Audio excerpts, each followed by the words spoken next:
ప్రజల మనసులు గెలుచుకొని ఓట్లకు పోతున్నాం తప్ప మేము పైసల పంచాయతీ చేస్తలేం. మీ దగ్గర మస్తు పైసలు ఉన్నాయి, మస్తు పైసలు ఇచ్చిర్రు. 2023 డిసెంబర్ ఎన్నికల ఫలితాలని తారుమారు చేసుకునేందుకు ప్రయత్నం చేసిర్రు. జనాలని మభ్య పెడదామని చూసిర్రు. పైసలు గెలిపి ఎప్పుడు కూడా ప్రజలకి సేవ చేసేటోళ్ళు గెలుస్తారు తప్ప పైసలు ఇచ్చేటోళ్ళు కాదు. అందుకని ఈ పొత్తుల పంచాయతీలు, విలీనాల పంచాయతీలు, భారతీయ జనతా పార్టీతో బీఆర్ఎస్ పొత్తు విలీనం ఇట్లాంటి చర్చ ఏ రోజు జరిగిందని నేను అనుకుంటలేను. మా హైకమాండ్ తోటి కూడా ఎవరు జరిగింది చేసిందని కూడా పార్టీ పెద్దల దృష్టిలో అయితే ఎక్కడ లేదు. అయినా నేను ఒకటి అడుగుతాను, ఊకే చిట్ చాట్ ఏందన్నా? ధైర్యం ఉన్నది కదా నీకు, డైరెక్ట్ ప్రెస్ మీట్ పెట్టు. చిట్ చాట్ ఏంది అంటే మీడియా మిత్రులు ఏదో గోల్మాల్ చేస్తుందిక.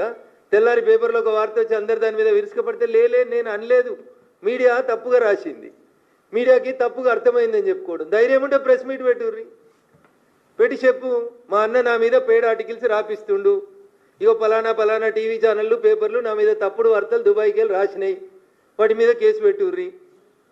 చిట్ చాట్ ఎందుకన్నా? ఏంది చిట్ చాట్ అంటే? తప్పించుకునేందుకు మార్గమా? ఆ పేపర్ వాళ్ళు తప్పు రాసిరు, ఆ పేపర్ వాళ్ళకి నా భాష అర్థం కాలేదని చెప్పుకోవడానిక? Put on paper. నాయనకే ఉత్తరం రాయగలిగిన దమ్ము ధైర్యం ఉన్న వాళ్ళం మనం, మస్తు 100 ఉత్తరాలు రాసిన వాళ్ళం మనం. ప్రెస్ వాళ్ళకు కూడా ఒక ఉత్తరం రాస్తే అయిపోతుంది కదా పాపం, వాళ్ళని ఎందుకు గోసపెట్టు? నేను అనలే, నేనన్నా, నువ్వు అనలే, నేనన్నా, ఇవన్నీ ఏం పంచాయతీలు? Why chit chat? అంటే తెలుగు మీడియా వాళ్ళకి అంత అమాయకం కనబడుతుర్రా ఏంది మీకు? డైరెక్ట్ ప్రెస్ మీట్ పెట్టుర్రి, డైరెక్ట్ చెప్పుర్రి, ఉన్నది ఉన్నట్టు చెప్పుర్రి, కుండబద్దలు కొట్టినట్టు. లేనిదెందుకు? లేని మాటలు ఎందుకు? లేని పంచాయతీలు ఎందుకు? కాబట్టి కవిత గారికి నేను చెప్పదలుచుకుంది ఏంటంటే, మీరు మీ కుటుంబ పంచాయతీ, మీ ఆస్తుల పంచాయతీ, మీ పార్టీల పంచాయతీ, మీ వారసత్వ పంచాయతీ, మీ అన్నతోటి మీకు పంచాయతీ, మీ సీట్ల కోసం పంచాయతీ, నీకేమన్నా శాసన మండలిలో ఫ్లోర్ లీడర్ పంచాయతీ, ఇట్లాంటివి ఏమన్నా ఉంటే మీరు తెలుసుకోండి. శాసన మండలిలో ఫ్లోర్ లీడర్ తిరగకపోతే కొట్లాడుకో మీ నాయనతోటి తలపెట్టుకొని. దానికి చిట్ చాట్ల పేరిట మా పార్టీని, భారతీయ జనతా పార్టీని అనవసరమైనటువంటి వివాదంలోకి లాగొద్దని సోదరి కవిత గారికి నేను ఈ సందర్భంగా చాలా స్పష్టంగా చెప్పదలుచుకున్నాను.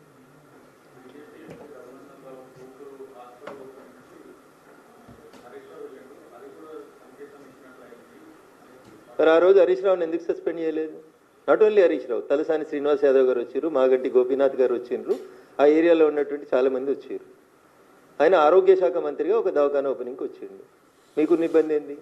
ఒకవేళ హరీష్ రావు గారు బీజేపీ కోవర్ట్ అని మీకు అనిపిస్తే తెల్లారే ఎందుకు తీసేయలేదు క్యాబినెట్లోకి వెళ్ళి? ఒక బీసీ బిడ్డ ఈటల రాజేందర్ గారిని రాత్రి తీసేసిండు కదా మీ నాయన. మరి హరీష్ రావు అనేటైనా బీజేపీ కోవర్ట్ అనేది మా చెల్లి అభిప్రాయం అయితే, రఘునందన్ రావు కూతురు హాస్పిటల్ ఓపెన్ చేయడమే కవితమ్మ కడుపు నొప్పి అయితే, తెల్లారే ఉద్యోగులకి వెళ్ళి తీసేయనుంటి హరీష్ రావుని. ఆ రోజైతే మీ నాయన నీ మాట విన్నాడు కదా. అందుకని నేనేమంటున్నా, ఈ చిట్లు చాట్లు ఎందుకన్నా, ఇవి నేమి డైరెక్ట్గా నేమ్ పెట్టి చెప్పు. ధైర్యం లేకపోవడం, నేను మాట్లాడుతున్నా కదా, పేరు పెట్టి మాట్లాడుతున్నా, నేను ఊరు పెట్టి మాట్లాడుతున్నా, నేను అధికారికంగా ఆఫీస్ పెట్టు, లేకపోతే బషీర్బాగ్లో ప్రెస్ క్లబ్లో తీసుకో, ప్రెస్ క్లబ్ తీసుకొని చెప్పు. అందరికీ నీ అంత గొప్ప ఇంగ్లీష్ రాకపోతే తెలుగులో మంచిగా రాసి ప్రెస్ నోట్ రాస్తారు, నువ్వేమితే గదే రాస్తారు. వై దిస్ చిట్ చాట్ అంటున్నా. సో వ్యక్తుల వ్యక్తిత్వ హననం కోసం టీఆర్ఎస్ పార్టీ చేసినటువంటి ప్రయత్నాలన్నీ అయిపోయినాయి. టీఆర్ఎస్ని ప్రజలు నమ్ముతలేరు అనేది అర్థమైంది. వాళ్ళ ప్లీనరీ ఈడనే ఇదిగా లేకపోతే పోయి అమెరికాలో ప్లీనరీలు చేస్తున్నారు. ఎందుకు అమెరికాలో చోట్లేస్తారా? నాకు తెలియదు, నేను వాళ్ళంతా చదువుకోలేదు. ఏంది సిల్వర్ జూబ్లీ ఏంది? ఈ దేశం కోసం పోయి ఏమన్నా అమెరికాలో చెప్తారు వాళ్ళు? వచ్చిన తెలంగాణ ఎట్లా దోసుకున్నామో చెప్తారా? లేకపోతే దోసుకున్న డబ్బుల్ని అమెరికాలో యూట్యూబ్ ఛానళ్ళలో ఎట్లా పెట్టి రఘునందన్ రావుని ఎట్లా తిట్టాలి, లేకపోతే ఎవరెవరిని పెయిడ్ ఆర్టిస్టులు ఎట్లా హైర్ చేసుకోవాలి, అమెరికా చట్టాల ప్రకారం దొరకకుండా ఎట్లా తెలుగులో వార్తలు రాయాలనే చేసుకోవడానికి పోతుర్రా? For what you are doing? నేను అడుగుతున్నా సూటిగా చెప్పుర్రి. నేను అడిగితే ప్రతిపక్ష నాయకునిగా చెప్పరేమో. మరి నువ్వు చెప్పి నాకు అర్థమైన కాడికి మీ అన్ననే తిట్టినావని నేను అనుకుంటున్నా. మీ అన్నని చెప్పమని మరి అమెరికాలో. ఇంకా రాష్ట్ర ప్రభుత్వానికి కూడా నా 2 డిమాండ్లు.